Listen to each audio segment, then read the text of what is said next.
Assalamualaikum warahmatullahi wabarakatuh. Kami dari kelompok 5 mahasiswa dan mahasiswi UHAMKA ingin mewawancarai usaha Bang Hasbi selaku owner dari Kopi Gare di Jati Padang, Jakarta Selatan. Sebelumnya kami ingin memperkenalkan diri terlebih dahulu. Saya Gali Winasis. Saya di Universitas Negeri Mojo. Ferinim Budaya. Apa yang dimaksud dengan pengembangan produk dalam usaha minuman kopi dan mengapa penting bagi pelaku UMKM? Pengembangan produk dalam minuman kopi itu gimana kita cara ngebuat minuman kopi yang awalnya kita sediakan sudah baik menjadi lebih baik ke depannya. Contoh dalam kemasan, mungkin awalnya kemasannya berupa polos, kita tambahkan modifikasi logo ataupun lokasi daerah yang tertera di dalam kemasan tersebut. Terus kenapa itu penting? Kalau dalam contoh tadi di kemasan itu bisa menjadi penarik bagi pelanggan saat melihat produk-produk kita tersebut. Bagaimana teknik pembuatan kopi yang baik dapat mempengaruhi kualitas dan kepuasan konsumen? Gimana caranya Mas Hasbi? Jadi dengan kualitas yang baik itu dapat membuat pelanggan itu repeat order. Kenapa dia repeat order? Salah satunya itu dengan alasan kopinya enak gitu. Maka kita dimaksimalin. Sebelum dimaksimalin kita harus tahu dulu standar enak menurut anak-anak itu kayak apa. Bisa menjadi contohnya itu kopi yang sudah ada, misal kopi jago atau kopi tuku atau kopi kenangan. Dari situ kita bisa membuat rasa yang tidak jauh beda ataupun lebih baik daripada itu gitu. Rasa itu dapat mempengaruhi repeat order para pelanggan kita kayak gitu. Apa saja faktor yang perlu dipertimbangkan pada UMKM saat menciptakan varian produk kopi baru? Saat menciptakan produk varian baru itu sebaiknya jangan langsung membuat, tapi kita testimoni dulu ke orang-orang sekitar, bisa dari teman-teman. Apakah rasa tersebut atau varian tersebut cocok bagi mereka? Kalau seandainya udah mempunyai banyak sampel dan cocok, ya sudah kita adakan varian baru tersebut. Namun kalau varian yang nggak cocok bagi mereka, ya udah dikembangin dulu atau ditunda dulu. Bagaimana strategi diferensiasi produk dapat diterapkan pada usaha minuman kopi agar mampu bersaing di pasar? Diferensi dilakukan untuk bersaing di pasar itu bisa menggunakan kemiripan rasa ataupun harga yang lebih terjangkau. Bisa main di rasa ataupun di harga. Dari rasa kita bisa mengambil metode dengan cara mendekati rasa yang sudah ada ataupun lebih baik daripada rasa yang sudah ada. Kalau harga kita bisa lebih menjangkau masyarakat sekitar, bisa diturunin 1.000-2.000 untuk menarik konsumen untuk di awal-awal. Apa keuntungan melakukan informasi kemasan dalam pengembangan produk kopi UMKM? Dilihat dari pasar sekitar, khususnya Gen Z, itu suka hal-hal yang baru, maka butuh adanya inovasi atau perkembangan dari kemasan-kemasan. Gunanya apa? Untuk menarik estetika ataupun mengembangkan estetika, dan estetika itu dapat menimbulkan rasa ingin tahu para pelanggan, khususnya Gen Z yang ingin ada inovasi ataupun kebaruan-kebaruan yang ada gitu. Gen Z kan sukanya mencoba hal baru. Nah, kita bisa menampilkan hal baru dari estetika kemasan kopi kami. Bagaimana cara pelaku usaha menentukan target pasar sebelum mengembangkan produk minuman kopi?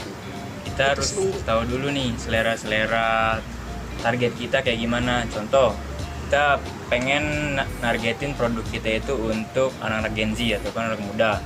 Kita harus tahu dulu mereka tuh sukanya kopi yang kayak gimana. Apakah yang dominannya manis atau pahit atau balance atau yang seperti apa gitu, atau yang bold atau yang cair-cair aja kayak gimana, biasa aja. Setelah itu baru kita sesuaikan dengan selera mereka. Kita buat yang mereka mau. Contoh, mereka sukanya itu yang condong ke pahit tapi ada manis sedikit. Udah, berarti kita bikin kopinya yang sesuai selera mereka. Jangan sampai membuat produk yang baru tapi target kita tidak suka kopi tersebut kayak gitu. Jadi disesuaikan antara target pasar dengan keinginannya dan juga produk yang kita keluarkan. Sebutkan dan jelaskan beberapa jenis strategi pengembangan usaha yang dapat diterapkan pada bisnis kopi. Kalau yang kami terapkan itu ada 3 hal value yang harus ditonjolkan dalam bisnis kopi. Yang pertama itu rasa kita harus sesuai dengan target, pengennya rasa yang seperti apa, variannya. Yang kedua yaitu harga, kita lihat dulu untuk kopi yang sekitar daerah sini itu harganya berapa, kita sesuaikan dengan itu. Mungkin kita bisa lebih murahkan 1.000 atau 2.000. Yang ketiga yaitu lingkungan ataupun tempatnya disesuaikan. Kalau kita ini kan konsepnya bisa buat ngobrol-ngobrol ataupun nongkrong istilahnya, jadi dipersiapkan untuk tempat nongkrong ataupun ngobrol yang proper ataupun sesuai lah untuk mereka mengobrol di tempat kami gitu. Jadi 3 hal itu harus diperhatikan dalam bisnis kopi kami. Mengapa pelaku UMKM perlu melakukan evaluasi dan uji pasar sebelum meluncurkan kopi baru? Dari saya bilang sebelumnya, kalau mau ngeluarin produk baru kan harus diriset dulu mereka suka atau enggak. Nah, kenapa harus dievaluasi lagi? Mungkin ada terjadi salah takaran ataupun ternyata target kita ini yang datang itu lebih banyak nggak sesuai sama yang kita uji coba di sampel awal. Makanya harus diriset lagi dengan cara menanyakan kepada pelanggan-pelanggan baru yang belum mendapatkan sampel dari kita apa kurangnya dan sarannya seperti apa gitu. Jadi ada perkembangan jadi di setiap evaluasi. Selanjutnya itu bagaimana pemanfaatan teknologi dan media digital dapat membantu pengembangan produk dan pemasaran usaha kopi. Kalau untuk produk kami itu teknologi sangat membantu karena jangkauan dari orang melihat tempat kami itu sangat rentan, kemungkinannya kecil untuk dapat melihat lokasi kami. Jadi kami itu bermain di sosial media atau internet, tujuannya agar orang-orang melihat dari internet itu tahu lokasi-lokasi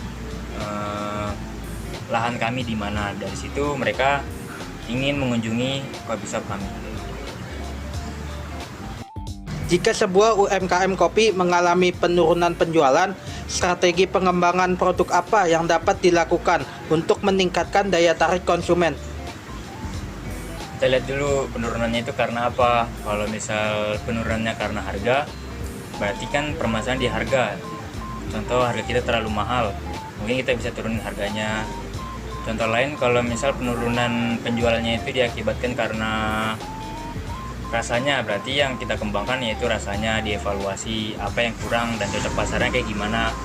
Kalau misal di lahan, di lokasi kami, misal lahannya itu kurang bagus untuk orang-orang nongkrong, maka kita sediakan lahan-lahan yang emang enak buat mereka nongkrong ataupun mengobrol gitu. Dicari tahu dulu masalahnya di mana penjualannya. Kalau dari lahan kita misal yang sekarang terjadi itu ada penurunan konsumen, yang kita cari, yang hipotesa kita ataupun dugaan kita yaitu orang ini nggak tahu lahan kita di mana. Jadi kita harus mengembangkan di media sosial agar konsumen-konsumen kita itu tahu lokasi kita, produk kita itu di mana. Gitu. Dicari tahu dulu masalahnya, kemudian baru diselesaikan.